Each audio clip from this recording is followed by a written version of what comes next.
இயேசுவின் நாமத்தினாலே உங்களை யாவரும் நான் வாழ்த்துகிறேன், உங்களை யாவரும் வரவேற்கிறேன். இந்த யூடியூப் சேனல் மூலியமாக பார்க்குற உங்களையும் யாவரும் நானே அன்போடு வரவேற்கிறேன். உங்களை யாவரையும் நான் வாழ்த்துகிறேன். கர்த்தருக்குள் எல்லாரும் சந்தோஷமா இருப்பீங்கன்னு இந்த யூடியூப் சேனல் பார்க்குற நீங்களும் சந்தோஷமா இருப்பீங்கன்னு நான் கர்த்தரை நான் விசுவாசிக்கிறேன். நம்முடைய கல்வாரி சபையிலே ஞாயிற்றுக்கிழமைதோறும் காலையில் கொடுக்கிற இந்த தேவ அன்பை குறித்து செய்தியை நீங்கள் தவறாமல் கேட்டு ஆஸ்வதிக்கப்படுவதை குறித்து எனக்கு மிக்க மகிழ்ச்சி. உங்களுக்காகவும் நான் ஜெபிக்கிறேன்.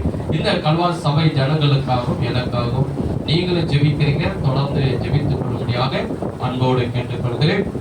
இன்றைக்கு நான் பார்க்கக்கூடிய தலைப்பு பார்த்தீங்கன்னா தேவ அன்பு, ஆவின் கனிகள் 9. கலேத்தியர் 5ஆம் அதிகாரத்தில் 22ஆம் வசனம் சொல்லப்படுகிறது. ஆவின் கனிகள் 9. அந்த 9 கனிகள்ல நான் பார்க்கும்போது முதலாவது கனி எதுன்னா அன்பு. அந்த அன்பு யாருக்கு? அந்த ஆவின் கனிகள் 9 யாருக்குள்ள இருக்கும் என்றால் ரட்சிக்கப்பட்ட மனிதன், இயேசுவை ஏற்றுக்கொண்டவர், பரிசுத்த ஆவியை பெற்றவர், அவருக்குள்ளதான் அந்த ஆவின் கனிகள் 9 இருக்கும். அந்த 9 கனியிலே மிக முக்கியமான கனி எது என்றால் அன்பு. என்ன கனி அது? அன்பு. அந்த அன்பு தான் நம்ம கிறிஸ்துவ வாழ்க்கையிலே மிகவும் மிகவும் முக்கியமானது. ஏன்னா அந்த முழு வேதமும் இந்த முழு கட்டளையும் தேவன் கொடுத்த எல்லா கட்டளைகளிலும் ஒரே வார்த்தையை சொல்ல வேண்டும் என்றால், ஒரே கட்டளையில சொல்ல வேண்டும் என்றால் அது அன்பிலே அடங்கி இருக்கிறது. என இயேசப்பா சொல்வது, உன் முழு இதயத்துடன், உன் முழு ஆத்மாவுடன், உன் முழு பலத்துடன் தேவனாய் கர்த்தரிடத்திலே அன்பு கூர்வாயாக. அதுதான் சிறந்த கட்டளை. பாருங்க, அதுதான் நம்ம இந்த அன்புக்குள்ளே நாம பார்க்கிறோம். இந்த 1 கொரிந்தியர் 13ஆம் அதிகாரத்திலே அப்போஸ்தலனாகிய பவுல் அன்பை குறித்து இன்னும் கொஞ்சம் ஆழமா அவர் விளக்குறாரு. பரிசுத்த ஆவியான் அவர் மூலமா விளக்குறாரு. இன்னைக்கு நம்மத்திலும் சத்திய ஆவியானவர் நம்மளை சகல சத்துக்களை போதித்து நம்மளை வழிநடத்துவார். ஒரு ஆமென் சொல்லுவோமா? ஒரு அல்லேலூயா சொல்லுவோமா? சரி, இன்னைக்கு நான் பார்க்கணும் 1 கொரிந்தியர் 13ஆம் அதிகாரம் 7ஆம் வசனம். அந்த அன்பு, தேவ அன்பு. தேவ அன்பு சகலத்தையும் தாங்கும், சகலத்தையும் விசுவாசிக்கும், சகலத்தையும் நம்பும், சகலத்தையும் சகிக்கும். எல்லாரும் சேர்ந்து சொல்லுங்க. தேவ அன்பு சகலத்தையும் தாங்கும், சகலத்தையும் விசுவாசிக்கும், சகலத்தையும் நம்பும், சத்தமா சொல்லுங்க, சகலத்தையும் சகிக்கும். பாருங்க, இந்த யூடியூப் சேனல் பார்க்கிற நீங்க கூட அதை சொல்லுங்க. பாருங்க, தேவ அன்பு சகலத்தையும் சகிக்கும். ஆமென். பாருங்க, இன்னும் கொஞ்சம் கடைசியாக இன்னைக்கு 3வது பகுதியாக இந்த சகிக்கிற தன்மை நான் 3 வாரங்களா 2 வாரம் போதிச்சுட்டேன். இந்த 3வது வாரமா நான் போதிக்கிறேன். எதுக்குன்னா நம்முடைய கிறிஸ்துவ வாழ்க்கையிலே மிகவும் மிகவும் முக்கியமானது எது என்றால் இந்த சகிப்பு தன்மை தான். இந்த சகிப்பு தன்மை இருந்தாதான் நம்ம குடும்பத்துல வாழ முடியும். இந்த சகிப்பு தன்மை இருந்தாதான் நம்ம உலகத்துல வாழ முடியும். இந்த சகிப்பு தன்மை இருந்தாதான் நம்ம ஊழியம் செய்ய முடியும். இந்த சகிப்பு தன்மை இருந்தாதான் சபையை கூட நடத்த முடியும். அந்த சகிப்பு தன்மை இல்லைன்னா குடும்பத்துல நம்ம வாழ முடியாது, வேலையில வாழ முடியாது, சமுதாயத்துல வாழ முடியாது, ஊழியத்தை செய்ய முடியாது, சபையை நடத்த முடியாது. ஏன்னா நம்ம ஆவின் கனிகளில எல்லாம் முக்கியம். இதுல முக்கியமானது எதுனா சகிப்பு தன்மை. என்ன தன்மை? ஆமா, அதுதான் சொல்ல தேவ அன்பு உள்ளவன் அவனுக்கு என்ன இருக்குன்னா அந்த சகிப்பு தன்மை இருக்கும். அது குறித்து நம்ம போன வாரம் தாவீதுடைய வாழ்க்கையெல்லாம் நம்ம பார்த்தோம். ஞாபகம் இருக்குங்களா? சரி, இன்னும் கொஞ்சம் ஆழமா நம்ம பார்க்க போகிறோம். அந்த சகிப்பு தன்மை மிகவும் மிகவும் முக்கியம். அது நமக்கு நம்ம தேவனுடைய ரட்சிப்பு மூலியமா, பரிசுத்தாவின் மூலியமா நமக்கு இருக்கு. ஆனா இன்னும் நம்ம வாழ்வதற்காக, உலகத்துல வாழ்வதற்காக, வேலையை செய்வதற்காக, ஊழியம் செய்வதற்காக நம்ம ஆண்டவரிடத்துல அது விண்ணப்பம் பண்ணி கேட்கணும். ஆண்டவரே, நான் உலகத்தில் வாழ்வதற்கு எனக்கு சகிப்பு தன்மையை தாங்க, உமக்காக ஊழியம் செய்ய சகிப்பு தன்மை எனக்கு தாங்க. அந்த சகிப்பு தன்மை இருந்தாதான் நம்மளால வாழ முடியும். அந்த சகிப்பு தன்மை இல்லைன்னா வாழ்வது ரொம்ப ரொம்ப ரொம்ப, அதுவும் இந்த காலத்துல, இந்த கடைசி காலத்துல ரொம்ப கஷ்டம். அதனால கவனிங்க, அது நம்ம இயல்பாகவே ரட்சிப்பு மூலியமா இயேசப்பா நமக்கு கொடுத்திருக்கிறார் 9 கனி. ஆனா இன்னும் சகிப்பு தன்மை நமக்கு வேண்டும் அப்படின்னு சொல்லி கேட்டு அந்த சகிப்பு தன்மையிலே நம்ம வாழ வேண்டும். அதை வச்சுதான் நம்ம முதலாவது நம்ம பார்க்கிறோம். இயேசப்பாவுடைய வாழ்க்கையில கூட பாத்தீங்கன்னா அவருடைய வாழ்க்கையில தேவ அன்பு இருந்தது. அந்த தேவ அன்புக்குள்ளாக அவருடைய வாழ்க்கையில சகிப்பு தன்மை அதிகமா இருந்தது. அவரை போல சகிக்கக்கூடிய மனிதன் இந்த உலகத்தில் யாருமே கிடையாது. எந்த விசுவாசியும் இருக்க மாட்டாங்க, எந்த ஊழியக்காரனும் இருக்க மாட்டாங்க. அவ்வளோ ஒரு சகிப்பு தன்மையாக இருந்தவர். இத்தனைக்கு தேவன் அவர், தேவனுடைய குமாரன் அவர். சகல அதிகாரம் இருந்தது, சகல வல்லமை இருந்தது, சகல ஆற்றல் இருந்தது. அதாவது எல்லாமே அவரிடத்துல பரிபூர்ணமாக இருந்தது. எல்லாமே அவருக்குள்ளே பொக்கிஷம் எல்லாம் கொட்டி இருந்ததாம், சகலமா அவருக்கு இருந்தது. ஆனால் அவர் இந்த பூமியில வாழ்வதற்கு, தேவனுடைய நோக்கத்தை செய்வதற்கு, தேவன் நாமத்தை மகிமைப்படுத்துவதற்கு, பிதாவின் நிறைவேற்றி முடிப்பது சகிப்புத்தன்மை அதிகமா அவருக்கு இருந்தது அவருடைய வாழ்க்கையில். அதுக்கு தான் நம்ம பார்க்கும்போது எல்லாருடைய வாழ்க்கையும் சொல்லப்பட்டிருக்கு. ஆபிரகாம் வாழ்க்கை, ஈசாக்கு வாழ்க்கை, யாக்கோபு வாழ்க்கை, தாவீது வாழ்க்கை. ஆனா ஏசப்பாவுடைய வாழ்க்கை மட்டும் பார்க்கும்போது 4 புத்தகத்தில் எழுதப்பட்டிருக்கு. எத்தனை புத்தகம்? மத்திய, மார்க்கு, லூக்கா, யோபு. 4 புத்தகத்திலையும் ஏசப்பாவுடைய வாழ்க்கை இருந்தது. அவருடைய ஊழிய பாதையில பார்க்கும் போது, அவர் ஊழிய செய்யும் போது என்ன பண்ணாருன்னா, அநேக பிசாசுகளை துரத்துனார்.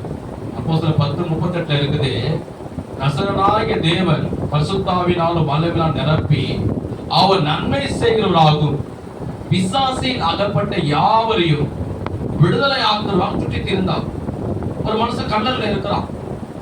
கல்லறையில் இருக்கிற அந்த மனுஷன் அவன் என்ன பண்றான்? கல் எடுத்து, மேல துணி கிடையாது, சத்துல எது கிடையாது, கல் எடுத்து தன்னை காயப்படுத்திக்கிறான், முகத்தில் அடிச்சுக்கிறான், காயப்படுறான், நெருப்புல போய் விழுறான், தண்ணியில போய் விழுறான். அவன் தூங்குறது, சாப்பிடுறது எல்லாம் எங்க பார்த்தா சுடுகாடு தான். அவனுக்காக பாத்தீங்கன்னா அவங்க அம்மா வந்து விண்ணப்பப்படல, ஐயா என் மகன் கல்லறையில இருக்கிறான், எப்ப பார்த்தாலும் நெருப்புல விழிய போறான், தண்ணியில விழிய போறான், கல்ல எடுத்து காயப்படுத்தல, அவனை காப்பாற்ற அவங்க அம்மா விண்ணப்பம் பண்ணல, அவன் பிள்ளைங்க விண்ணப்பம் பண்ணல. ஆண்டவருக்கு அது தெரிந்து இவன் கல்லறையில இருக்கிறான், இவன் தன்னை காயப்படுத்திக்கிறான், அவனுக்குள்ள பிசாசு இருக்குது, அதனால அவன் தன் ஜீவனை எழுந்து போறான் சொல்லி அவனே என்ன பண்றான்? அவனே அந்த காயப்படுத்திக்கிறான், கண் எடுத்து தன்னை காயப்படுத்திக்கிறான், நெருப்புல வழிய போகிறான். அவனை தேடி ஏசப்பா பண்றாரு, போகுது. அவனை தேடி ஏசப்பா போய் அவனுக்குள்ள இருந்த பிசாசு, எத்தனை பிசாசுனா 6000 பிசாசுகள். பிசாசு ஒரு பேய் ஒரு மனுஷனுக்குள்ள இருந்தாலும் அவன் தலைவலி தாங்காது இல்லையா, அவன் பண்றது தாங்காது, அவன் பேசுறது தாங்காது, அவன் பண்றது தாங்காது. ஒரு பேய் ஒரு மனுஷனுக்குள்ள இருந்தான். அந்த மனுஷனுக்குள்ள எத்தனை பிசாசுகள் இருந்ததா? 6000 பிசாசுகள். எப்ப ஒரு பேய் ஒருத்தனுக்குள்ள இருந்தாலும் அவ்வளவுதான், அவன் ஓடுறான், நீங்க நம்ம எல்லாரும் ஓடிடுவான். ஆனா அத்தனை பிசாசு உள்ள மனுஷன் அவன் செத்து போயிட போறான். அவன் கல்லறையில இருக்கிறான போய் ஏசப்பா போய் அவனுக்குள்ள இருக்கக்கூடிய 6000 பிசாசுல அவன் துரத்துலாம். இன்னைக்கு ஜனங்களா அதை பார்த்தாங்க, வரிசை சரிசை பார்த்தோம். பார்த்து என்ன சொல்லலாம்? எப்பா எவ்வளவு ஒரு நல்லவர், கல்லறையில இருந்தான், கல்லெடுத்து தன்னை காயப்படுத்த பார்த்தான், நெருப்புல வழிய போய் பார்த்தான், சாப்பிடணும் இருந்தான், அவனுக்குள்ள பேய் இருந்தது, அவனை காப்பாற்ற யாராலையும் முடியல, மந்திரவாதியால முடியல, இவரு காப்பாற்றினாருன்னு சொல்லல. என்னமா சொன்ன பரிசைய? வேத பாதகர் என்ன சொன்னா தெரியுமா? அவன் சொன்னா, பிசாசுகளை இவர் துரத்துறாருல, அப்ப இந்த பிசாசுகளுக்கெல்லாம் இவர் தான் தலைவன் சொன்னான். அதை கேட்கும் போது அவருக்கு எப்படி இருந்திருக்கும்? எப்படி இருந்திருக்கும்? அவனுக்காக போய் அவன்கிட்ட போய் சீசர்லாம் சொன்னாங்க, அவன்கிட்ட போவாதீங்க, அவன் கல்லை எடுத்து உன் தலைமையில போட்டுருவான், அவனுக்குள்ள பேய் பிடிச்சிருக்குது, பிசாசு பிடிச்சிருக்கிறான், அவன் கல்லில் இருக்கிறான், அவனை வீட்டை யாரும் சேர்த்து அவன் கிட்ட போவாதீங்க, சீசர்லாம் தடுத்து நிறுத்துறாங்க. ஆனா ஏசப்பா அவன் கிட்ட போய் அவனுக்குள்ள பேயை துரத்தி அவன் புத்தி தெரிந்து தன் பக்தர்களை போட்டு ஏசப்பா பாதத்தில் உட்காந்து, ஆண்டவரே என் உயிரை காப்பாத்தின நன்றின்னு சொன்னான். அதை பார்த்த பரிசு என்ன சொல்றான்? இது பேயெல்லாம் பிசாசை துரத்துறான்ல, அப்ப பிசாசுலாம் இவர் தலைவன் சொன்னான். அதை கேட்கிற போது எப்படி இருந்திருக்கான்? அது என்ன பண்ணாரு? சகித்து அவர் போய் சுவிசேஷ பிரசங்கம் பண்றாரு. நிறைய ஜனங்க ரட்சிக்கப்படுறாங்க, திரளான ஜனங்க ரட்சிக்கப்படுறாங்க. அவர் மலை மேல போனா 25,000 ஜனங்க வருது. அவர் தூங்கி எழுந்த உடனே அதிகாலையில ஜனங்களாம் கூடி வராங்க. எதுக்கு? அவர் வாயில பேசுற அந்த வாய்மொழி வார்த்தையை கேட்க, அவர் பேசுற அந்த அருள் வார்த்தையை கேட்க, அந்த வசனம் ஆசீர்வதிக்கப்படும். ஜனங்களா திரளாம் வராங்க. 1000 இல்ல 5000 25,000 ஜனங்க வராங்க. கடற்கரைக்கு போறாரு, அங்க வராங்க. மலைக்கு போறாரு, அங்க வராங்க. ஆலயத்துக்கு போறாரு, அங்க திரளா இருக்கிறாங்க. ரோட்ல நடந்து போற திரளா இருக்கிறாங்க. அதை பார்த்து என்ன ஜனங்கள் சொல்ல பாருங்க, ஏசப்பா பார்த்து அதுல ஒருத்த கூப்பிட்டான். அதுல ஒரு ஸ்திரீ கூப்பிட்டா, இது மாதிரி இயேசுவே, ஒரு பாவியான மனுஷன் எங்க வீட்டுல உட்காந்து சாப்பிட்டு போங்க. உள்ள போய் உட்காந்து ஒரு பாவியான மனுஷன் ஆசைப்படுறாங்க, அழைக்கிறாங்க, கூப்பிடுறாங்க, போய் உட்காந்து சாப்பிட்டாரு. அவரால் சாப்பிட கூட நேரம் இல்லை. சாப்பிட கூட நேரம் இல்லாம ஊழியம் பண்ணிக்கிட்டே இருந்தவர், ஜீவித்து கொண்டே இருந்தவர் ஏசப்பா. ஒரு பாவியான மனுஷன் கூப்பிட்டு இயேசுவே வீட்டை சாப்பிட்டு போங்கன்னு சொன்னாலே அவன் வீட்டுக்கு போய் உட்காந்து அவன் சாப்பிட்டார். திருநாள ஜனங்கள் சுத்தி இருக்கிறான், பரிசையை சுத்தி இருக்கிறான். அதை பார்த்த பரிசு என்ன சொன்ன தெரியுமா? அதை பார்த்த பரிசு சொன்னா, இவரு ஒரு போதனை பிரியர். அதாவது நம்ம வார்த்தையில சொன்னோம்னா, நம்ம மொழியில சொன்னோம்னா சாப்பாட்டு ராமன் சொல்றோம். ஏன் அப்படி சொல்லுவாங்க தெரியுமா? சோறு சோறு சோறு சோறு சோறு சாப்பிட்டுக்கிறாங்க. காலையில் சாப்பாடு கேட்பாங்க, மதியம் சாப்பாடு கேட்பாங்க, சாப்பிட்டு கேட்பாங்க, ஒரு 1 hour கழிச்சு கேட்பாங்க, திருப்பி மறுபடியும் கொஞ்சம் இட்லிக்கு தான் கேட்பாங்க, தோசைக்கு தான் கேட்பாங்க, சாப்பாடுக்கு தான் கேட்பாங்க, பஜ்ஜிக்கு தான் கேட்பாங்க. சாப்பிட்டேங்கிறாங்க பாருங்க. அவங்கள பார்த்து தான் சொல்லுவாங்க நம்ம பொதுவா, என்னடா நீ சாப்பிட்டுனேங்கிற, பெரிய சாப்பாடு ராமனா நீங்க ஒரு சாப்பாடை குறித்து கேவலமா திட்டுவாங்க. அந்த வார்த்தையை சொல்லி ஏசப்பா திட்டுறோம். போஜன பெரியது அவரே சாப்பிடாம, தூக்கம் இல்லாம, அங்கங்க நடந்து போய் ஜனங்களுக்கு ஊழியம் செய்யறது. அந்த காலத்துல சைக்கிள் கிடையாது, ஒரு பைக்கு கிடையாது, ஒரு கார் கிடையாது, பிளைட் கிடையாது. நடந்து போய் ஊழியம் செய்யறாரு. இவன் என்ன சொல்றான்? இவர் ஒரு போஜன பெரியது. இதெல்லாம் பைபிள் இருக்கு, உங்களுக்கு புரியுற அளவு. அப்படி எப்படி இருந்திருக்கு அவருக்கு? ஆனா என்ன பண்ணாரு ஏசப்பா? சகித்து கொண்டார். இன்னொரு இடத்துல என்னத்த சொன்னான்? இவருடைய பிரசங்கத்தை கேட்டு அநேக ஜனங்க வந்தாங்க. அந்த கூட்டத்திலிருந்து ஒரு ஸ்திரீ எழுந்து ஒரு பிரசங்கம் பண்ணுகிறாரு. இப்ப என்ன பண்றாங்க? பண்ணிக்கிறாரு. அந்த கூட்டத்திலிருந்து ஒரு ஸ்திரீ எழுந்து, இவரை கர்ப்பம் தரித்த தாய், இவரை கர்ப்பம் தரித்த தாய் மிகவும் பாக்கியம் உள்ளவள் அப்படின்னு அவரை புகழ்ந்தான்.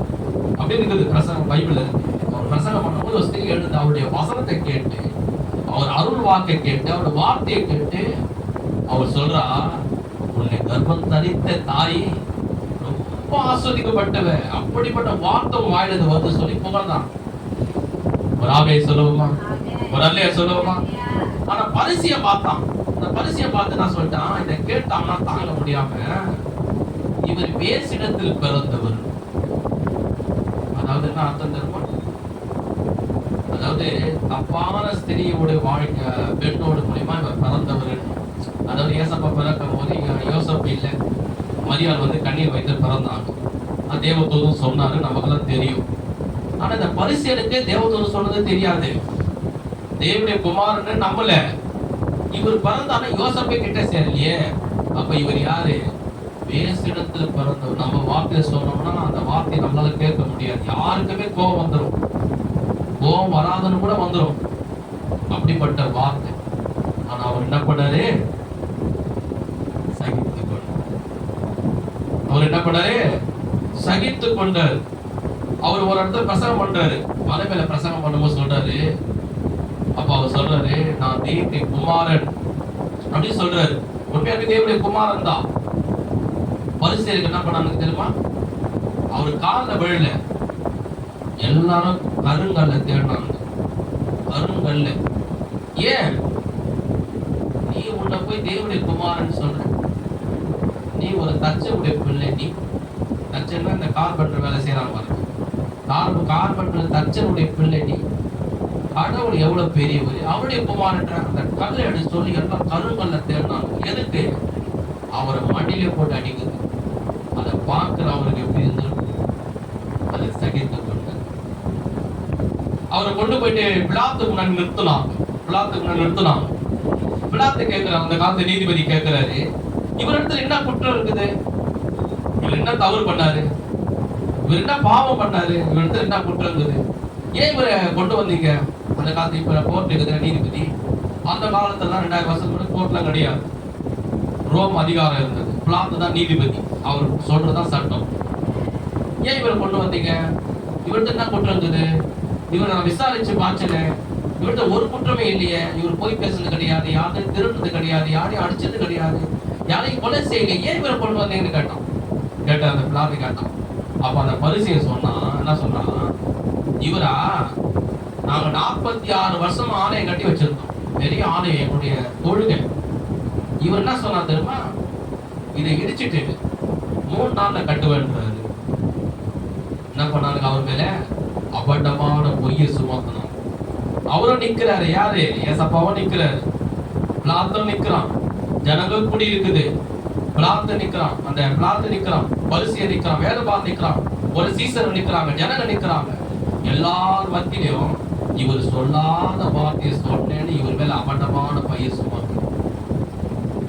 அவர் என்ன பண்ணாரு, தன்னை சகித்து கொண்டார். வெளிப்பத விஷயம் சொல்லப்படுகிறது, அவருடைய கண்கள் எப்படிப்பட்ட கண்கள் தெரியுமா? வெளிப்பத விஷயத்துல அவருடைய கண்கள் அக்னி ஜுவாலை போன்ற கண்களாம். அவர் பார்த்திருந்தாலும் அவனுக்கு எரிஞ்சு சாம்பல் ஆயிட்டு இருப்பாங்க. அக்னி ஜுவாலை உள்ள கண்களாம். சூரியனை உண்டாக்குற தேவன், அவர் கண் அக்னி ஜுவாலையும், அவர் பார்வையில எரிஞ்சு சாம்பல் ஆயிட்டு இருப்பான். சில பேர் சண்டையில சொல்லுவாங்க தெரியுமா, டேய் நான் முறைச்சு பார்த்தேன் அப்படின்னு எரிஞ்சிருவாங்க. ஆனா ஒண்ணுமே எரிய மாட்டாங்க. ஆனா அவருடைய கண்கள் எப்படிப்பட்ட கண்கள்? அக்னி ஜுவாலை உள்ள கண்கள். அவர் பார்வையிலே இவனுக்கு எரிஞ்சு சாம்பல் ஆயிட்டு இருப்பாங்க. ஆனா அவர் என்ன பண்ணாரு, தேவ அன்பு அவருக்குள்ள இருந்ததுனால சகித்து கொண்டார். அல்லேலூயா, அல்லேலூயா. நம்ம சகித்து கொள்ளணும். அதுதான் ஆண்டவர் சொல்ற, அவருடைய வாழ்க்கையில சிலுவையில் அவர் மரிக்கிற வரைக்கும், கடைசி தன்னுடைய ஜீவன் போகிற நேரத்துல, உயிர் போகிற நேரத்துல கூட அவர் சொல்றான், நீ தேவனுடைய குமாரன் கீழே இறங்கி வாரும். அவர் கேட்டு கேள்வி பண்றாங்க, நீ தேவனுடைய குமாரனா சிலுவையில போய் தூங்குறிய, உங்களுக்கு வல்லமை இல்லை, உங்களுக்கு சக்தி இல்லை, கீழே இறங்கி வா பார்க்கலாம் அப்படின்னு ரோட்ல போடுவேன், சும்மா போடுவேன். யாரு? சும்மா ரோட்ல போடுவேன். இவர் அவனை திட்டல, அவன் அடிக்க, சும்மா ரோட்ல போடுவேன். தலை நிமிர்ந்து பார்த்து, இது பெருசா தேவனுடைய குமாரன்னு சொன்னேன், இறங்கி வாரம் பார்க்கலாம். ஒரு சிலுவையில தூங்கும் போது சகித்து அவர் என்ன பண்றாரு, கிட்ட கேள்வி. அது அவர் என்ன பண்ணாரு, சகித்து. புரியுதா சொல்றது? சிலுவையில தொங்கும் போது கூட இந்த சைடு ஒரு கல்ல, இந்த சைடு ஒரு கல்ல, 2 பேரும் குற்றவாளி, 2 பேரும் கொலகாரங்க. அதை ஒருத்த சொல்றான், தேவனே நீ குமாரனா, நீ பிரசங்கம் பண்ணி வாழ்ந்தீங்க, சரி இப்ப நம்ம சிலுவையில 3 பேர் தொங்குறோம், சாவ போறோம், முடிஞ்ச முன்னே நீ காப்பாத்தி என்னையும் காப்பாத்த பார்க்கலாம். அந்த சிலுவையில சாகிற நேரத்துல கூட பக்கத்துல இருக்க என்ன பண்றான், இவரு கிட்ட கேள்வி பண்றான். ஆனா என்ன பண்ணார், அவரு சகித்து கொண்டார். நான் சொல்ல புரியுதுங்களா? இதெல்லாம் எதுக்கு சொல்றேன்னா, ஏசப்பாவுடைய வாழ்க்கையில அவர் வாழும் போது, கடவுளுடைய சித்தத்தை செய்யும் போது, அவர் நோக்கத்தை செய்யும் போது, அவர் நாமத்தை மகிமைப்படுத்தும் போது, அந்த சிலுவையின் பாடுகளுக்கு போகும்போது அவர் கன்னத்துல ஓங்கி ஆய்ந்தானுங்களாம். சிலுவைக்கு போகும்போது அவர் கன்னத்தை அரைஞ்சாங்க. அவர் என்ன பண்ண, சகித்து கொண்டார். அவருக்கு அவர் முகத்துல காரை துப்பினார்களாம், ஆனா சகித்து கொண்டார். ஏன்? தேவனுடைய சித்தத்தை செய்ய, தேவனுடைய நாமத்தை மையப்படுத்த, தேவனுடைய ராஜ்யத்தை கட்ட, தேவ அன்பு அவருக்குள்ள இருந்ததுனால எல்லாவற்றையும் அவர் என்ன பண்ணாரு, சகித்து கொண்டார். கைகதறி கந்தரி நாம் சோதனை பண்ணலாம். அதே போலதான் நம்முடைய வாழ்க்கையில சரி, என்ன சொல்றா, நம்ம சகித்து கொள்ள வேண்டும். நம்ம எல்லாவற்றும் நம்ம குடும்பத்துல கூட நம்ம சகித்து பாடுகிற ஒரு வாழ்க்கை இருக்கும். நம்ம சபைக்கு வரோம், நம்ம ரட்சிக்கப்பட்டிருக்கிறோம், நம்ம ஞானஸ்நானம் எடுத்துக்கிறோம், பரிசுத்தாவி பெற்றிருக்கிறோம். இது கடைசி நாட்கள், ஏசப்பா சீக்கிரம் அந்த பூமிக்கு வரப்போகிறாரு, அவருடைய வருகையில நம்ம நித்திய ஜீவனுக்குள்ள போக போகிறோம். இது எல்லாமே சாத்தான் நன்றா அறிந்திருக்கான். சாத்தானுக்கு நல்லா தெரியும். ஆனா தெரிஞ்சு என்ன பண்ணுவான், நம்ம ஆலயத்துக்கு போக கூடாது, நம்ம ஜெபம் பண்ணக்கூடாது, நீங்க பைபிள் படிக்க கூடாது, நீங்க ஆலயத்துக்கு போய் சத்தியத்தை கேட்க கூடாது, ஆண்டவருக்காக ஊழியம் செய்யக்கூடாதுன்னு குடும்பத்தில் இருக்கிற மனிதர்கள் மூலியமாவே பிசாசு ஏவி விடுவான். யோபு பாருங்க, அவன் கட்டின மனைவி தான் சொன்னான், ஆண்டவரை தூசித்து செத்துரு, எதுக்கு நீ இருக்கிற? மனைவி நல்ல மனைவிதான், அவனுக்கு அந்த மனைவியை தூண்டி விட்டது யாரு? நம்ம சபைக்கு ஒரு அம்மா வருவாங்க. அந்த அம்மா கேட்டேன், என்னம்மா ரொம்ப நாள் சர்ச்சைக்கு நீங்க வரல, என்னம்மா ஆயிடுச்சு? நல்லா தானே வந்தீங்க, ஆரம்பத்தில் வரும்போது ஆண்டவர் எனக்கு இந்த அற்புதம் பண்ணாரு, அந்த அற்புதம் பண்ணாரு, இந்த அதிசயம் செய்தாரு, வீடை கொடுத்தாரு, மகளுக்கு திருமணம் நடத்தினாரு, எல்லா வியாதியை சுகமாக்குற சொன்னீங்க, என்னம்மா இப்ப இவ்வளவு நாள் சர்ச்சைக்கு வர? கேட்டா, ஐயோ எங்க வீட்டுல இருக்கிற ஒரு பையன் ஐயா வந்து நான் சர்ச்சைக்கு வர நேரத்துல நீ எதுக்கு சர்ச்சைக்கு போற, நீ எதுக்கு எழுந்து ஜெபம் பண்ற, நீ எதுக்கு பைபிள் படிக்கிற, நீ எதுக்கு ஜெபம் கொடுத்து போற, நீ எதுக்கு ஞானசாரத்தை சொல்லி கண்டா போட்டாலும் பேசி கெட்ட வார்த்தையை சொல்லி அவ்வளோ வார்த்தைகளை சொல்லி என்னை காயப்படுத்திட்டாங்க சொல்லி அந்த அம்மா ரொம்ப நேரம் அழுதுந்தான், ரொம்ப நேரம் அழுதுந்தான். அதனால தயா நான் சர்ச்சைக்கு இதெல்லாம் நம்ம திருப்பையன். அப்போ நான் சொன்னம்மா வீடு இல்லாம இருந்தீங்க, ஆண்டவர் வீடு கொடுத்தாரு. ஆமாய்யா. மகளுக்கு எவ்வளவு வருஷம் திருமணம் ஆகல, ஆண்டவர் நடத்தினாரு. ஆமாய்யா செய்தாரு. உங்க குழந்தை கூட உடம்பு சரியில்லை, ஏசப்பா சுகம் கொடுத்தாரு. ஆமாய்யா. அப்படிலாம் இருந்தோம். ஆனா இப்ப ஏமா வரலன்னா எங்க வீட்டுல இருக்கிற பையன் விடுறோம்.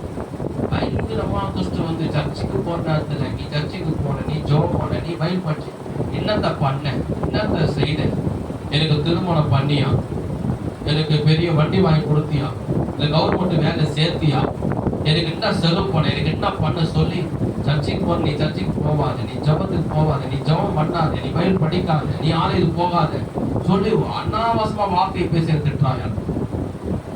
அதனால தயா சர்ச்சைக்கு வரும். பிசாசு என்ன பண்ணுவா? சொந்தக்காரர் மூலியமாக, இல்ல கூட பிறந்த மூலியமாக, இல்ல வீட்டில் இருக்கிறவங்க மூலியமா, யார் மூலியமா எழுப்பி நம்ம ஆவிக்குரிய வாழ்க்கை வாழாதபடி, ஆலயத்துக்கு போகாதபடி, ஜபம் பண்ணாதபடி, பைபிள் படிக்காதபடி, சத்தியத்தை கேட்காதபடி, ஆவிக்குரிய ரீதியில் நாம் வளராதபடி சாத்தான் தடை பண்ணிக்கிட்டே இருப்பான். யார் மூலியமா நம்மளை காயப்படுத்துவோம்? சர்ச்சுக்கா போறீங்க, ஊழலுக்கு அன்னைக்கு போறேன், ஐயோ ஜபம் பண்ற, எதுக்கு நீ ஜபம் பண்ற? எப்படின்னா பிசாசு நம்மள தடை பண்ணுவான். அந்த தடை பண்றது எப்படி பண்ணுவான்னா, நம்மளை காயப்படுத்துவான், உன்னை வேதனைப்படுத்துவான், உன்னை துக்கப்படுத்துவான். நீ போய் என்ன கிடைச்சது உனக்கு, நீ போய் என்ன வாங்கி கொடுத்துட்ட எனக்கு, நீ போய் ஜெபம் பண்ணிட்டா எனக்கு பண்ணிட்டேன், அப்படியே உன்னை காயப்படுத்துற அளவு பேசுவான். அதனால ஆலயத்து வருவதை விட்டு விடக்கூடாது. ஜெபம் பண்றத, வேதத்தை வாசிக்கிறத, ஊழியம் செய்யறத நம்ம ஆண்டவருக்காக என்ன பண்ணோம்? சகித்து கொள்ளணும். கர்த்தருக்காக என்ன பண்ணோம்? சத்தமா சொல்லுங்க, என்ன பண்ணோம்? சகித்து கொள்ளணும். ஏசப்பா பார்த்தீங்களா, படிச்சதுல எதுக்கு அவருடைய வாழ்க்கை எவ்வளவு நேரம் சொன்னேன், எவ்வளவு சகித்தாரு. அவர் யாருக்காக சகிச்சாரு? அவர் நினைச்சிருந்தாலும் ஒரு சிட்டிக்கு போற நேரத்துல கண்களால பார்த்திருந்தாலே வரிசை சதுசை எல்லாரும் போச்சவங்க எரிச்சு சாம்பலாக்கிட்டு இருப்பாரு. நமக்காக என் ஜனங்கள் ரட்சிக்கப்படணும், மனம் திரும்பணும், என் பிள்ளைகளால் மாறணும், நித்திய ஜீவனுக்குள்ள வரணும், பிதாவின் சித்தத்தை நிறைவேற்றணும், தேவ நாமத்தை மகிமைப்படுத்தணும். அந்த தேவ அன்பு அவருக்குள்ள இருந்ததுனாலே அவர் சகித்து கூட தன்னை திட்டும் போது, தன்னை துப்பும் போது, தன்னை அடிக்கும் போது, ஒரு கேள்வி ஒரு மாதிரி பேசும் போது, நீ வேசிடத்துல பிறந்தவன், நீ பிசாசுக்கு தலைவன், நீ போதில பிரிய, இப்படிலாம் பேசும்போது அவர் தனக்குள்ள என்ன பண்ணாரு? சகித்து ஜெபம் பண்றத விடல, ஊழியம் பண்றத விடல, ஆலயத்துக்கு போறத விடல, தேவனுடைய ஊழியத்தை செய்வதை விடல, தேவன் சித்தத்தை செய்வதை அவர் விட கடைசி வரைக்கும் சிறுவரை சாகர நேரத்துல கூட கேள்வி கேட்கலாம். ஆனா அதை செய்யறத எல்லாவற்றையும் நம்ம வாழ்க்கையில கூட அதுதான். நம்ம ஆவிக்குரிய வாழ்க்கை வாழ்கிற பிசாசுக்கு நல்லா தெரியும். நீ ஆண்டவரை அதிகமா தேடுற, நீ ஜெபம் பண்ற, நீ பைபிள் படிக்கிற, சனித்துக்கு போற, நீ ஊழியம் செய்யற, கைப்பிரதி கொடுக்கிற, இயேசு பற்றி மட்டும் சொல்ற, பிசாசுக்கு எரிச்சல் அடைவான், பிசாசு கோபம் அடைவான். அவன் என்ன பண்ணுவான்? நீ யாரை நேசிக்கிற, யார் மேல அதிக அன்பு வச்சுக்கிற, யார் மேல அதிக பாசம் வச்சுக்கிற, அவங்களையே தூண்டி விட்டு, அவங்களே உனக்கு விரோதமா எழுப்பி உன்னை காயப்படுத்துற அளவு, உன்னை வேதனைப்படுத்துற அளவு பேசணும். நீங்க என்ன செய்யணும்? அவங்க மேல எரிச்சல் அடையக்கூடாது, அவங்க மேல கோபப்படக்கூடாது. என்ன செய்யணும்? நம்ம சகித்து கொள்ளணும். என்ன பண்ணணும்? அந்த சகிப்பு தன்மை நமக்குள்ள வேண்டும். அதுக்காக நீங்க ஜெபிக்கணும். ஆண்டவரே எனக்கு சகிப்பு தன்மைய அப்படின்னு பாருங்க. எபிரேயர்ல 12ஆம் அதிகாரத்துல பாத்தீங்கன்னா எபிரேயர் 12 அதுல பாத்தீங்கன்னா பாருங்க, எபிரேயர் 12 2ஆம் வசனம். அவர் தமக்கு முன் வைத்திருந்த சந்தோஷத்தின் பொருட்டு அவமானத்தை எண்ணாமல் சிலுவையை சகித்து தேவனுடைய சிங்காசனத்தை வலது பிரசத்தில் வீற்றிருக்கிறார். கவனிங்க, எல்லாரும் சேர்த்து சொல்லுங்க, சிலுவையை சகித்து. என்ன சொல்லுங்க? சிலுவையை சகித்து தேவனுடைய சிங்காசனத்தில் வலது பரிசத்தில் வீற்றிருக்கிறார். அப்போ இவ்வளவு பாடு வந்தது. ஏசப்பா சிலுவையில் ஆணினால் அடிக்கிறான், வீட்டினால குத்துறான், முள்ளினால அழுத்துறாங்க, முகத்துல துப்புறாங்க, 1000 கேள்விகள். இப்போ எல்லாவற்றையும் ஏன் சகித்தாரு அப்படின்னா, அவர் இருதயத்துல ஒரு நோக்கம் இருந்தது. அவர் இருதயத்துல ஒரு எண்ணம் இருந்தது. என்னன்னா, இந்த சிலுவை பாடுகள் எல்லாவற்றையும் நான் அனுபவிச்சேனா, இந்த தண்டனை எல்லாவற்றையும் நான் சகித்து கொண்டனா, இவன் பேசுறது, இவன் நிந்திக்கிறது, இவன் தூசிக்கிறது எல்லாவற்றையும் நான் சகித்து கொண்டனா, அது முடிந்த பிற்பாடு சொன்னாரு, அது முடிந்த பிற்பாடு நான் பிதாவுடைய வலதுபுறத்துல போய் உட்காருவேன். இந்த உலகத்தில் இருக்கிற ஜனங்கள் எல்லாம் பாவத்துல இருந்து மனம் திரும்பி என்னை இயேசுவை ஆண்டவராக ரட்சகரை ஏற்றுக்கொண்டா அவருக்கு பாவ மன்னிப்பு கொடுப்பேன், என்னுடைய பிள்ளைகளா மாற்றுவேன். மரித்த பிற்பாடு அல்லது இயேசு கிறிஸ்து வருகையிலே நமக்கு நித்திய ஜீவனை கொடுப்பேன்னு சொல்லிதான் அந்த பாடுகள், அந்த நிந்தைகள், அந்த அவமானங்கள், அந்த வேதனைகள் எல்லாவற்றையும் என்ன பண்ணாரா? அவர் சகித்து கொண்டார். அவர் உள்ளத்தில் இருந்த நோக்கம், நான் பிதாவை சித்தத்தை செய்து முடித்தனா, சிலுவையின் பாடுகளை சகித்து கொண்டனா, எல்லா ஜனங்களை நான் ஒரு நாளே ரட்சிப்பேன்னு சொல்லி கைகதடி கர்த்தரை மகிமைப்படுத்துவோமா? அதுதான் உங்களுக்கு சொல்றேன், இந்த யூடியூப் சேனல் மூலமா பாக்குற உங்களுக்கு சொல்றேன், நம்ம ஆண்டவருக்காக வாழும் போது பிசாசு அதை பார்த்து சும்மா இருக்க மாட்டான். யாராவது எரிச்சல் அடைந்து கோபம் அடைந்து யாராவது தூண்டி விடுவோம். ஆனா நீங்க என்ன பண்ணணும்? அவரை நிந்திக்க கூடாது, தூசிக்க கூடாது, கோபப்படக்கூடாது, அவரை அடிக்க கூடாது, அவரை திட்டக்கூடாது. நம்ம ஆண்டவருக்காக சகித்துக்கணும். ராமே சொல்லுவோம், சொல்லுவோமா? கர்த்தருக்காக என்ன பண்ணோம்? சகித்து கொள்ளணும். அந்த சகித்த தன்மை நமக்கு வேண்டும். பாருங்க, மத்திய சுவிசேஷம் 5ஆம் அதிகாரத்திலே சொல்றாரு பாருங்க. மத்திய சுவிசேஷம் 5ஆம் அதிகாரம் 10ஆம் வசனத்திலிருந்து, நீதி நிமித்தம் துன்பப்படுகிற பாக்கியவான்கள், பரலோக ராஜ்யம் அவர்களுடையது. என் நிமித்தம் உங்களை நிந்தித்து துன்பப்படுத்தி பலவித தீமையான மொழிகளை உங்கள் பேரில் பொய்யாக சொல்வானால் பாக்கியவான்களாய் இருப்பீர்கள். சந்தோஷப்பட்டு களி கூறுங்கள், பரலோகத்திலே உங்கள் பலன் மிகுதியாய் இருக்கும். உங்களுக்கு முன்னிருந்த தீர்க்கதரிசிகளையும் அப்படியே துன்பப்படுத்தினார்களே. ராமே சொல்லுவோமா? கவனிங்க, நீ கவனிங்க. ஏசப்பா சொல்றாரு, நீதி நிமித்தம் துன்பப்படுங்கள் பாக்கியவான்கள், பரலோக ராஜ்யம் அவருடைய. என்ன சொன்ன பாத்தீங்களா? நீதி நிமித்தம் துன்பப்படுகிறவர்கள் பாக்கியவன். பாக்கியவன் அதுக்கப்புறம் சொல்றாரு, பரலோக ராஜ்யம் அவருடைய. நீதி நிமித்தம்னா நம்ம ஆண்டவருக்காக நம்ம ஆலயத்துக்கு வரோம், அது நிமித்தம் யாராவது உங்களை திட்டுறாங்க, நிந்திக்கிறாங்க, பேசுறாங்கன்னா அதை நீ சகித்து பண்ணினா ஆண்டவர் ஆசீர்வதிப்பார். நீங்க ஜெபம் பண்றீங்க, பைபிள் படிக்கிறீங்க, அது நிமித்தம் உங்க வீட்டுல இருக்கிறவங்களோ இல்ல சொந்த பந்தமோ உங்களை நிந்திக்கிறாங்க, உங்களை தூசிக்கிறாங்க, உங்களை அற்பமா பேசுறாங்க, அது ஆண்டவருக்காக நீ சகித்து கொண்டு நீ வாழ்ந்தீங்கன்னா உங்களுக்கு ஆசீர்வாதம். ஊழியர் செய்யும் போது யாராவது உங்களை நிந்திக்கிறாங்க, தூசிக்கிறாங்க, ஒரு அற்பமா பேசுறாங்க, இல்ல திட்டுறாங்க, இல்ல பொய் சொல்றாங்க, உன் மேல அபாண்டமான பை சுமத்துறாங்க, கர்த்தருக்காக நீ சகித்து கொண்டினா இம்மையிலும் மறுமையில உனக்கு பெரிய ஆசீர்வாதம். அதுதான் ஏசப்பா சொல்றாரு, நமக்கு முன்னிருந்த தீர்க்கதரிசிகளையும் அப்படிதான் துன்பப்படுத்தினாங்க. எரேமியா பத்தி தெரியுமா உங்களுக்கு? எரேமியா பத்தி நீங்க படிச்சுப்பாங்க. எரேமியா பத்தி படிச்சீங்கன்னா ஆண்டவர் என்ன சொல்றாரோ அதுதான் போய் சொல்லுவாரு. அவர் என்ன பண்ணுவாங்க தெரியுமா? எரேமியாவை தூக்கி ஜெயில போடுவானுங்க, சாப்பாடு கொடுக்க மாட்டானுங்க, தண்ணி கொடுக்க மாட்டானுங்க, அவரை எரேமியாவை அடித்தானுங்க, கண்டத்துல அறைவானுங்க. அப்ப எரேமியா கேட்பாரு, என்னமா கேட்பாரு? நான் என்ன தப்பு பண்ணேன்? நான் என்ன தப்பு பண்ணேன்? நான் உங்களை திட்டினா, இல்ல ஒரு பொருளை திருடினா, ஒருத்தனை அடிச்சேனா, ஏன் என்ன ஜெயில போறீங்க? ஏன் திட்டுறீங்க, ஏன் அடிக்கிறீங்க, ஏன் சாப்பாடு கொடுக்க மாட்டீங்க அப்படின்னு கேட்டா அதுக்கு என்ன சொல்லுவாங்க தெரியுமா? அவங்க நீ தப்பு பண்ணதுனால உன்னை ஜெயில போடல, நீ தப்பு பண்ணதுனால உன்னை நாங்க அடிக்கல, நீ ஆண்டவருடைய வார்த்தையே எங்களுக்கு சொல்ற அப்படியே சொல்லுவாங்க. ஏன் தேவனுடைய வார்த்தை நீ என்கிட்ட சொல்ற? நீ கம்முன்னு இருக்க தானே, நீ வாயப்படி சும்மா இருக்க தானே.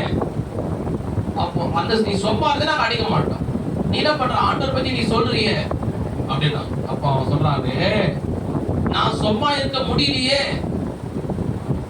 என் உடம்புல இருந்து என் எலும்புல இருந்து ஆண்டவர் பத்தி சொல்லணும் சொல்லணும் சொல்லணும் சொல்லணும் என்ன வருது, அதனாலதான் நான் சொல்றேன் அப்படின்னு.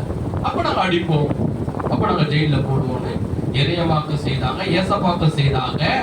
பழைய ஏற்பாடுகள் நிறைய பேருக்கு ஏசாயா, தீர்க்கதரிசிக்கு, எரேமியாவுக்கு அநேக பரிசுத்தவான்கள் செய்தாங்க. அதுதான் ஏசப்பா சொல்றாரு, நமக்கு முன்னிருந்த தீர்க்கதரிசிகளையும் அப்படிதான் பண்ணாங்க, நமக்கு மேல நிறைய பண்ணாங்க. ஏசப்பாவியா நீதி நிமித்தம் தான் துன்பப்பட்டாரு. ஆண்டோட சித்தத்தை செய்யணும், ஆண்டோடைய நோக்கத்தை செய்யணும் தான் அவர் அடித்தாங்க, நொறுக்குனாங்க, சித்தவதை பண்ணாங்க. அதுதான் ஆண்டவர் சொல்றாரு, நீங்கள் அவருடைய பிள்ளைகளா நாம இருக்கிறதுனால நம்ம ஆவிக்குரிய வாழ்க்கை வாழும் போது நம்ம சர்ச்சைக்கு வரோம், ஜெபம் பண்றோம், பைபிள் படிக்கிறோம், மற்றவங்களுக்கு 4 பேர் ஏசப்பை சொல்லும் போது ஆண்டவர் நாம மகிமை அடையும், ஆண்டவர் சந்தோஷப்படுவார். இதை பார்க்கிற பிசாசுக்கு என்ன ஆகும்? எரிச்சல் அடையும், கோவப்படையும். அடுத்துதான் என்ன பண்ணுவோம்னா மற்ற 4 மூலியமா தூண்டி விட்டு நம்மளை காயப்படுத்துற அளவு பேசுவான், நம்மளை திட்டுவான், அவட்டமான பையை சுமத்துவான், நீ செய்யாத கதை செய்தணுமா, பேசாத கதை பேசணும். நாங்க ஒரு 10 வருஷத்துக்கு முன்னாடி ஒரு மேட்டுப்பாளையம் ஜமாலியார் சைடு, பெரம்பூருக்கு ஜமாலியார், அது உள்ள ஒரு சின்ன உள்ள ஒரு ஏரியா இருக்கும், அது உள்ள கிட்டத்தட்ட ஒரு 500 பேர் இருப்பாங்க, அது உள்ள சபை கிடையாது. ஒரு நாள் ஆண்டவர் எனக்கு ஏவல, நீ அது உள்ள போயிட்டு என்னை பத்தி சொல்லுன்னு. நான் என்ன பண்ண 10 பேரை கூப்பிட்டுக்கிட்டு, நம்ம ஊழியக்காரெல்லாம் கூப்பிட்டுன்னு ஒரு சின்ன டாடா ஏசி வேன் வச்சுக்கிட்டு அங்கே போய் வேனை விவகாரம் பண்ணிட்டு அந்த ஏரியா முழுக்க நான் அந்த வழியாக போவேன் வருவேன் பார்ப்பேன். சபை உள்ளே கிடையாது, எல்லாம் ரட்சிக்கப்படாத மக்கள், இவங்க ரட்சிக்கப்படாத நரகத்துக்கு போயிடுவாங்களே சொல்லி நான் போய் என்ன பண்ணேன், சுவிசேஷ பிரசங்கம் பண்ணேன். சுவிசேஷ பிரசங்கம் பண்ணிக்கிட்டே ஒரு தெருவில் போய் நின்று இயேசு உங்களை நேசிக்கிறா, அவங்க சமான் தருவா, அவங்க நிம்மதி தருவா படிக்கிற இருக்கும்போது திடீர்னு 4-5 பேர் ஆட்டோ சாட்டமா வைட்டமா எடுத்துக்கணும், கையில கட்டி எடுத்துக்கணும், கோபமா எரிச்சலா எங்களை நோக்கி வராங்க. எங்க பின்னாடி சொல்லலாம், ஐயா எல்லாம் நம்மளை திட்டுற பேர், நம்மளை அடிக்கிற பேர் வர பேர் தெரியா சொல்லி என் பின்னாடி எல்லாம் நின்றுக்கிறான். நான் சொன்னேன், அன்னே பயப்படாதீங்க, ஆனா நம்ம கூட இருக்கிற எல்லாரும் பின்னாடி நின்றுதான். நேரம் அவர் வந்தார், யோ நிறுத்தியா, என்ன சொல்லுங்க, ஏசு உன்னை நேசிக்கிறான்னு சொல்லு, அது எனக்கு தெரியும், அதே நீ சொல்லி நிற்கிற, உன்னை சொல்லணும்னு ஆண்டவர் சொன்னாரா? ஐயா அவர் மத்தியில் அவர் சொன்னதுதான் பைபிளை பிரிச்சேன், அவர் சொன்னாரா இல்லையான்னு பைபிளை காட்டுறேன், பிரிச்சேன் பிரிக்காத மூடியா, பிரிக்காம நீ சொல்லு. சரி சொல்றேன், மத்தியில சுவிசேஷம் 28:20 உன்னை அதிகார வசனமா கேட்டேன், அவர் உனக்கு சொன்னாரா சொல்லு. நீங்க வந்து ஆமாய்யா, மத்தியில சுவிசேஷம் 28:20 சொன்னாரு, நீங்க உலகம் பொழுது போய் சர்வீஸ்டிக்கோ சுவிசேஷத்தை பிரசங்கம் பண்ணு சொன்னா. சரி இங்கேயே வந்து சொல்ற, நீ சொல்லக்கூடாது, நிறுத்து. அவர் சொன்னாரா உனக்கு? அவர் சொன்னதுனால தயா உங்ககிட்ட வந்து நான் சொல்லிக்கிறேன், அவர் சொல்லனா எனக்கு ஐயா அவர் சொல்ல போறேன். உன்னை காட்டி நிம்மதியா நான் வீட்டில் சாப்பிட்டு போய்கிட்டு சர்ச்சுக்கு ஈவினிங் எதுவும் போக போறேன். அவர் சொன்னதுனால தானையா இங்க வந்து உங்ககிட்ட நான் சொல்லிட்டு இருக்கிறேன். அவர் சொல்லனா உன்னை காட்டி எனக்கு தான் ரொம்ப சந்தோஷம், நான் நிம்மதியா நான் வீட்டில் சாப்பிட்டு தூங்கி அது வந்துருப்பேன். அதெல்லாம் தெரியாது, முதல்ல இங்க இருந்து மைக்கு கீழ்க்கு எல்லாத்தையும் எடுத்து நீ சீக்கிரம் ஓடிப்போம், இல்ல நாங்க உங்களை திட்டுவோம், நாங்க உங்களை அடிப்போம். எதுக்கு? ஆண்டவரை பத்தி சொன்னது சொல்லு பாத்தீங்களா, ஏசப்பா பத்தி சொன்னதுக்கு. அப்போ அதை கட்ட நான் சோர்ந்து போகல, இன்னைக்கும் 20 வருஷமாவது ஊழியம் பண்றேன், இனிமேலே நான் பண்ணுவேன். இல்லையா, எவ்வளோ அவன் திட்டுனாலும் நிந்தித்தாலும் தூசித்தாலும் என்ன பேசினாலும் ஆண்டவருக்காக என்ன பண்ணோம், சகித்து கொள்ளணும். சகித்து கொண்டு இன்னும் ஆண்டவருக்காக என்ன பண்றோம், செய்யணும். எனக்காக எவ்வளவு பாடு அவர் பட்டார், அவருக்காக படுற பாடு நான் ஒண்ணுமே இல்லை. நாமே சொல்லுவோம், சொல்லுவோமா, நம்ம ஆண்டவருக்காக என்ன பண்ணோம், எல்லாவற்றையும் சகித்து கொள்ளணும். சர்ச்சைக்கு போற நிந்திக்கிறியா, பரவாயில்ல. நான் ஜெபம் பண்ண எனக்கு சொல்றியா, பரவாயில்ல. ஆண்டவருக்காக நான் ஊழிய செய்ய தின்றியா, பரவாயில்ல, நான் சகித்துக்கிறேன் ஆண்டவருக்கா. ஒரு நாள் என் தலையை ஆண்டவர் உங்களுக்கு முன்பதாக உயர்த்துவார். கைதடி கத்தரை சோதனை பண்ணுவோமா? நல்லா அதுதான் ஆண்டவர் சொன்னாரு. அப்போ இரண்டாவது பாருங்க, அப்போஸ்தலர் 7ஆம் அதிகாரம் 7ஆம் அதிகாரத்துல ஏசப்பாவுடைய ஊழியக்காரர் அவர் யாருன்னா ஸ்தேவான். இந்த ஸ்தேவானை குறிச்சு பார்த்த முடிக்க போறோம். ஸ்தேவான் 12 சீசர்களில் ஒருவராகிய இந்த ஸ்தேவான் என்ன பண்றாருன்னா ஏசப்பா குறிச்சு பிரசங்கம் பண்றாரு. யூதர்கள் மத்தியிலே, பரிசேயர்கள் சதுசேயர்கள் மத்தியிலே, வேத பாதங்கள் மத்தியிலே அவர் பிரசங்கம் பண்றாரு. அவர் பிரசங்கம் பண்ணி முடிக்கிற நேரத்திலே அப்போஸ்தலர் 7ஆம் அதிகாரம் 54ஆம் வசனம் பிரசங்கம் பண்ணி முடிக்கிற அந்த நேரத்தில் பாருங்க, இவைகளை அவர்கள் கேட்ட போது, ஒண்ணுமே இல்லை, ஏசப்பா பத்தி சுவிசேஷ பிரசங்கம் பண்றாரு, வேற ஒண்ணுமே கிடையாது. ஆனா இவைகளை அவர்கள் கேட்ட போது மூர்க்கம் அடைந்து அவனை பார்த்து பல்லை கடித்தார்கள். அவன் பரிசுத்தாவினால் நிறைந்தவனாய் வானத்தை அண்ணாந்து பார்த்து தேவனுடைய மகிமையும் தேவனுடைய வலதுபுறத்தில் இயேசுவானவன் இருக்கிறதை கண்டு, இதோ வானங்கள் திறந்திருக்கிறதையும் மனுஷகுமார தேவனுடைய வலதுபுறத்தில் நிற்கிறதையும் காண்கிறேன் என்றான். அப்போது அவர்கள் உரத்த சத்தமாக கூக்குரலிட்டு தங்கள் காதுகளை அடைத்துக் கொண்டு ஒருமனப்பட்டு அவன் மேல் பாய்ந்து அவனை நகரத்துக்கு புறம்பே தள்ளி அவனை கல்லெறிந்தார்கள்.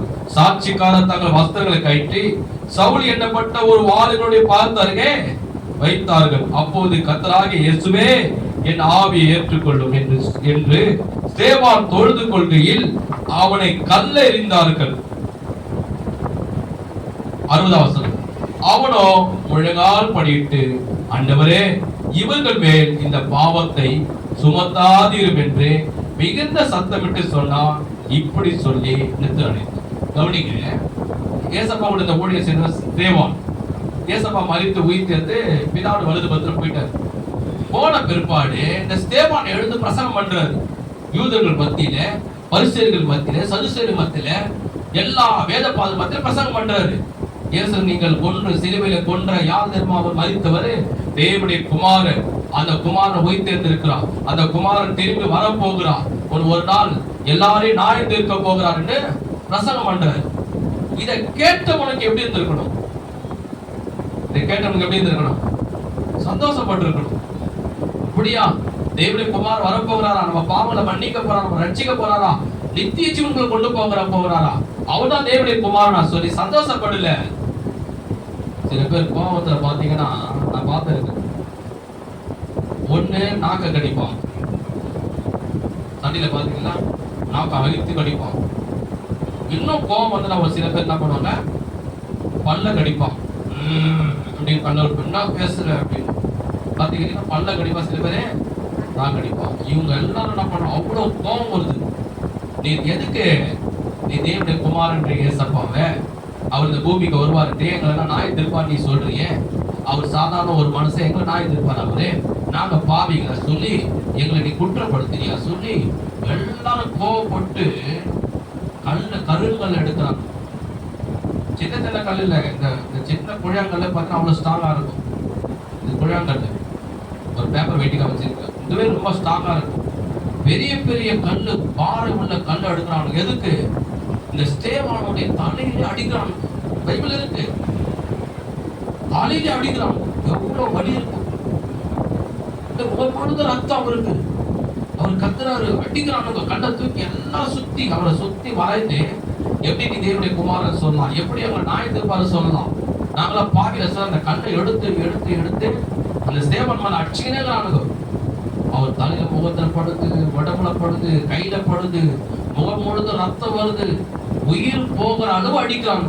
எவ்வளவு வேதனை இருந்திருக்கும், எவ்வளவு வலி இருந்திருக்கும். என்ன சொல்லலாம் அவரு, ஆண்டவரே இவனுங்களை நான் திட்டல, இவனுங்களை நான் அடிக்கல, ஒரு கெட்ட வார்த்தை பேசல, முன்ன பெரியதான் சொன்னேன். ஆனா அநியாயமா என் மேல பைய போட்டு என் மேல கல் எடுத்து என்ன சாகடிக்கிறானுங்கோ. நீ உடனே அக்கினி, எலியா மேரி அக்கினி ஊற்றி இவனுக்கு எல்லாரும் எரிச்சு நீ சாம்பல் ஆக்கிட்ட ஆண்டவரே. அப்படி சொல்லல, என்ன சொல்றாரு, முழங்கால் பண்ணிட்டு, ஆண்டவரே இந்த குற்றம் இந்த பாவம் இவர்கள் மேல் சுமத்தாதீரும் ஆண்டவரே. இந்த பாவத்தை குற்றம் இவர் மேல வேணாம், அந்த சாபம் இவர் மேல வேணாம் ஆண்டவரே, நான் செத்தாலும் சாகுறேன் அப்படின்னு சொல்லி அவர் உயிரை விட்டார். காரணம் என்ன? அந்த தேவ அன்புக்குள்ள அவருக்குள்ள என்ன இருந்தது? ஒரு சகிப்பு தன்மை. ஒரு எதிர்க்க ஒரு சீன்னு சொல்லிட்டு எவ்வளவு கோபம், ஒரு டேட் சொல்லிப்பார் அவ்வளவு கோபம், தெரியாம இடிச்சுப்பார் அவ்வளவு கோபம் இல்லையா? ஒரு சும்மா அப்படி பேசி நீங்க செல்போன் அப்படி தண்டிப்பார் பயங்கர கோபம், குடிக்குப்பார் அவ்வளவு கோபம். ஆனா கல் எடுத்து அவர் வண்டியிலே அடிச்சு சாவடிக்கிறாங்க. அது எல்லாவற்றையும் தேவ அன்பு அவருக்குள்ள இருந்தனால சகித்து கொண்டு இந்த குற்றத்தை இவர் மேலே சுமத்தாத ஆண்டவரே அப்படின்றார். காரணம் என்ன? அவருக்குள்ள அந்த தேவ அன்பு இருந்தது, அவருக்குள்ள சகிப்பு தன்மை இருந்தது. அந்த சகிப்பு தன்மை அவருக்குள்ள இருந்தனால்தான் அவர்கள் அடித்தாலும் அவருக்கு என்ன பண்ணாலும் அவர் சகித்து கொண்டார். அதுதான் நமக்கு ஆண்டவர் சொல்றாரு. நம்ம வாழ்க்கையில கூட, உங்க வாழ்க்கையில கூட, ஊழியத்துல கூட நீங்க என்ன பண்ணணும்? யார் நம்மளை நிந்தித்தாலும் தூசித்தாலும், நம்மளை அற்பமா பேசினாலும், நம்மளை பொய் சொன்னாலும், நம்ம மேல அபண்டமான பை சுமத்தினாலும், நம்மளை கோல் முட்டினாலும், நம்மளை குறை சொன்னாலும், நம்ம ஆவிக்குரிய வாழ்க்கை பிசாசு அவர்களை தடை செய்வான். ஆனா நம்ம சோர்ந்து போக கூடாது, அவைகளை சகித்து கொள்ளணும். யார் என்ன சொன்னாலும் நம்ம ஆண்டவருக்குள்ளாக சகித்து கொள்ளணும். அதை சகித்து கொள்ள நம்ம மேல மேல மேல வருவோம் தவிர நம்ம கீழே போக மாட்டோம். அல்லேலூயா. அந்த சகிப்புத்தன்மை நமக்கு அதிகமா இருக்கணும். ஊழியம் செய்யும் போது நிறைய எதிர்ப்பு வரும், அது எல்லாம் சகித்து கொண்டாதான் நம்ம ஆண்டோட சின்னத்தை செய்ய முடியும், ஆண்டோட நாமத்தை மகிமைப்படுத்த, ஆண்டோருக்காக ஊழியம் செய்ய முடியும், பிதாவுடைய நாமத்தை மகிமைப்படுத்த முடியும். இதெல்லாம் பார்க்கிற பிசாசுக்கு அவன் எரிச்சல் அடைவான், கோபம் அடைவான், அவன் தான் வெட்கப்படும். சொல்லுவா பாருங்க. அதே போல ஒரு முறை இந்த ஊழியத்துக்கு போயிருந்தேன். எங்கன்னா சர்மா நகர் ஊழியத்துக்கு போயிருந்தேன். இதே போல ஒரு நாட்டியம் 4-6 மணிக்கு ஊழியத்துக்கு போயிருந்தேன். மாசத்துல ஒரு கிராமம் இருக்கும். அங்கே இப்போ ஊழியம் பண்ணிருக்கும் போது அந்த இடத்துல ஊழியம் பண்ணிருக்கோம், நல்ல இடத்துல இருந்து பாட்டு பாடுற சாட்சி சொல்ல பிரசங்கம். அதே ஒரு இன்னொரு இடத்துல போட்ட ஸ்டாண்ட், இன்னொரு இடத்துல ஸ்டாண்ட். திடீர்னு 2 பேர் வந்துட்டாங்க பைக்ல வந்துட்டு 2 பேர் பயங்கர போதை குடிச்சிட்டுக்கிறாங்க. நிறுத்துங்க, எப்படி ஏசு பத்தி சொல்றீங்க?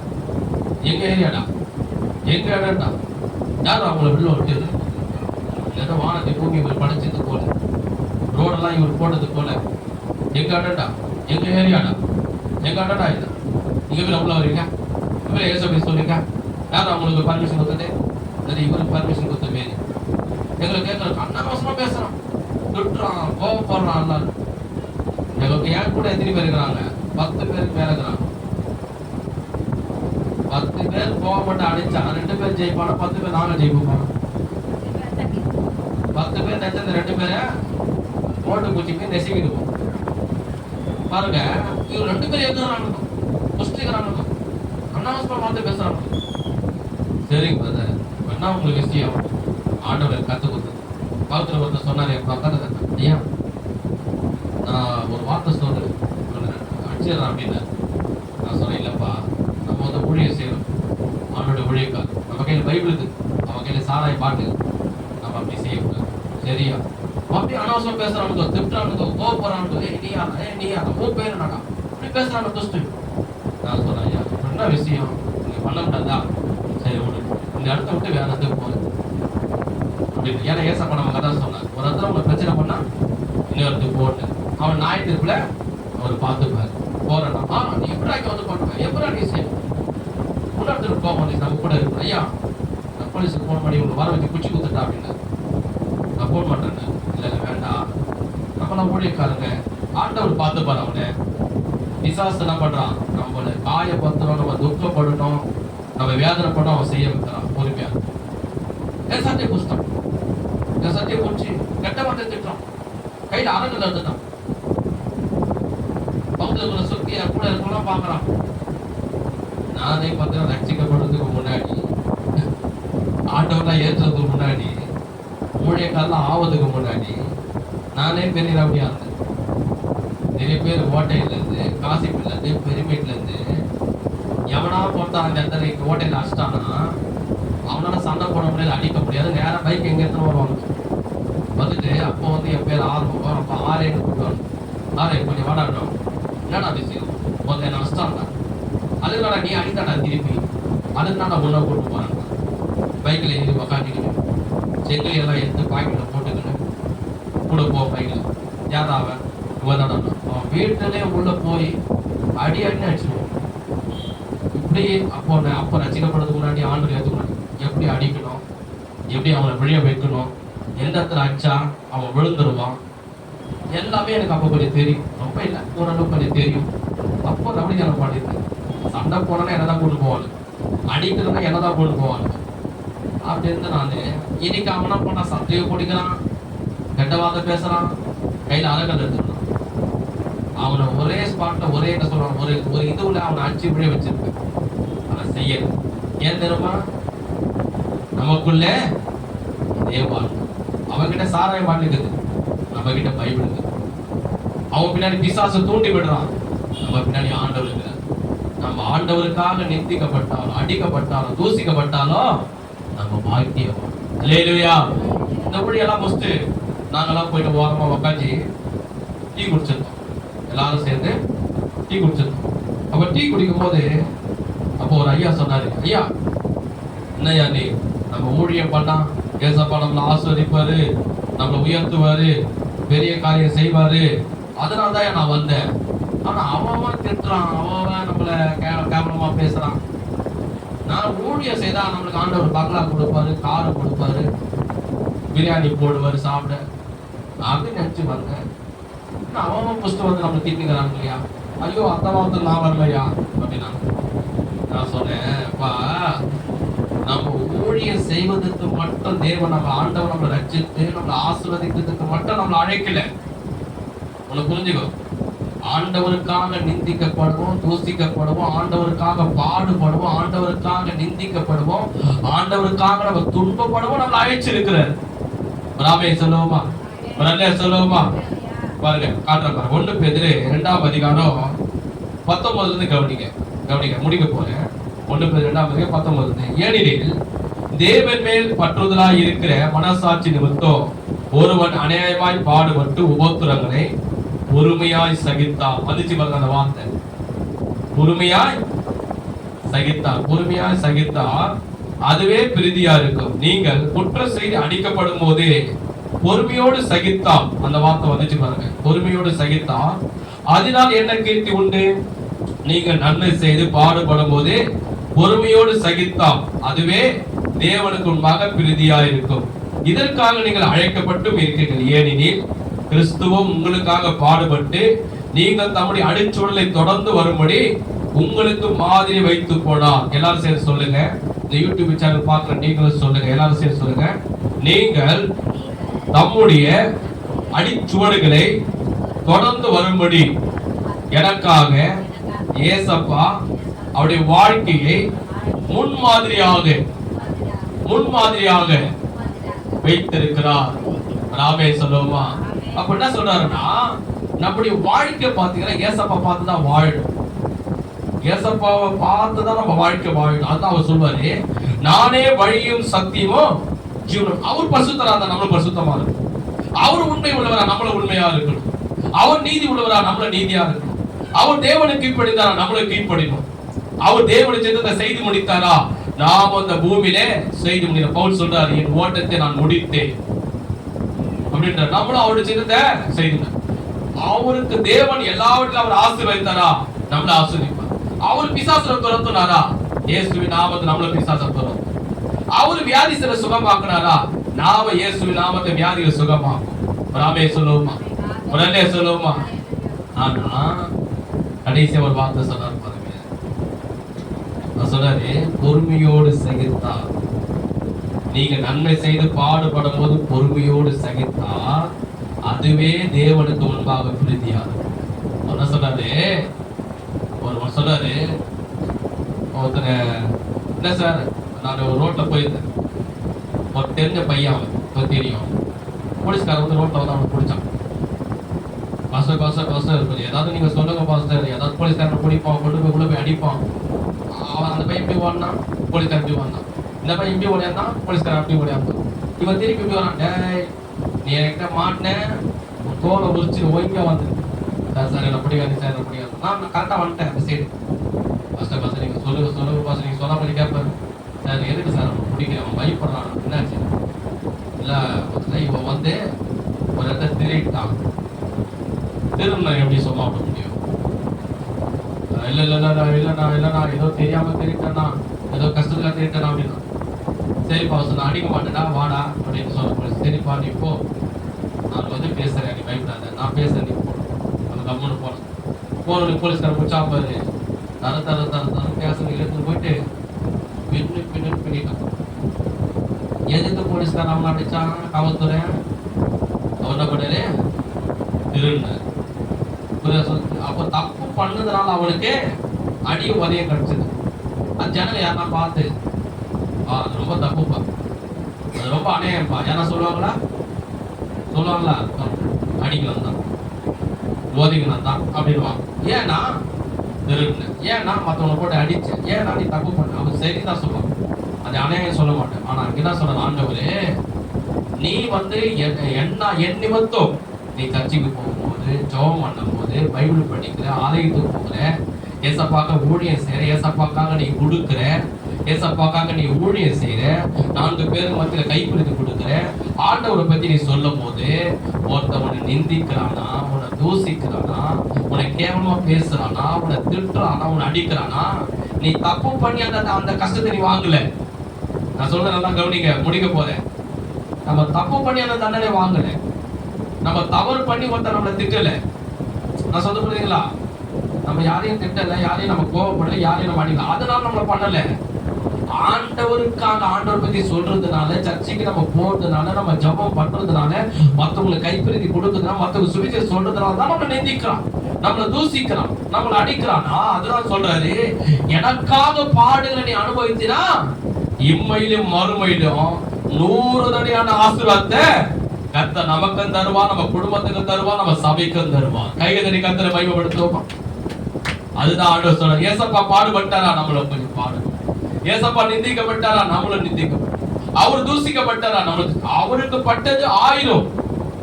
அத ஒருத்தர் அந்த டீ கடையில வந்து நின்னு சொன்னாரு, ஐயா நம்மளை எப்படி திட்டானுங்கய்யா, கல்லெல்லாம் எடுத்து அடிக்க வந்துட்டானுங்க, பார்க்கவே கஷ்டமா இருந்ததுயா. வேணாயா, நம்ம பேசாம தெரு ஒளிமே வேணாம், கிராம ஒளிமே வேணாயா, நம்ம சர்ச்சிலே இருந்து பண்ணிக்கலாம். ஏன் கேட்டா, சபையில விசுவாசி வரப்போது உட்காந்து அமைதியா கேட்க போகுது, நம்ம திட்ட போறாங்களா?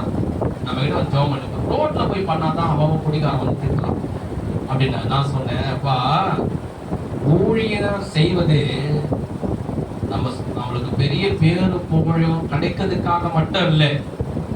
ஒருத்தர் நம்மளை நிந்தித்தாலும் தூசித்தாலும் ஆண்டவருக்காக நம்ம அதை ஏற்றுக்கொண்ட, ஆண்டவருக்காக அவன் திட்டான், ஆண்டவருக்காக நம்ம அதை அடியை வாங்கினா கூட அது ஆண்டவருக்கு மகிமை தான் தவிர அதனால ஊழியத்தை நம்ம விடக்கூடாது. நாமே சொல்லுவோமா? நம்ம ஊழியம் செய்வது அவருக்காக நம்மளை ஒருத்தர் திட்டினாலும் சரி, அடிச்சாலும் சரி, நிந்தித்தாலும் சரி, அதை நம்ம வாங்கி கொண்டா பரலோகத்தில் இருக்கிற தேவன் பார்த்து, என் பிள்ளைங்க எனக்காக அடிக்கப்படுறாங்க, எனக்காக நிந்திக்கப்படுறாங்க, எனக்காக தூசிக்கப்படுறாங்க, என் நாமத்தை சொல்லி என்னை நிந்தை அவமானத்தை வாங்குறாங்க சொல்லி அவர் என்ன பண்ணுவாரா? நம்மளை குறித்து அவர் சந்தோஷப்படுவார். ராமே சொல்லுவோமா? இம்மையில மறுமையில் நமக்கு 100 தடையான ஆசீர்வாதம் இருக்கிறது. அல்லேலூயா. கடைசியா நான் சொல்லி நான் முடித்துறேன். இன்னொரு அந்த வசன அதிகாரம் முடிக்கிறது. 1 கொரிந்தியர் 13ஆம் அதிகாரம். அந்த தேவ அன்பு முடிய போகுது. கடைசியாக அன்பு ஒரு காலம் ஒழியாது, தீர்க்கதரிசனால ஒழிந்து போகும், அந்நிய பாஷையானால் ஒழிந்து போகும், அறிவானால் ஒழிந்து போகும். நம்முடைய அறிவு குறைவுள்ளது, நாம் தீர்க்க சொல்லுதலும் குறைவுள்ளது, நிறைவானது வரும்போது குறைவானது ஒழிந்து போகும். சொல்றார் பாருங்க.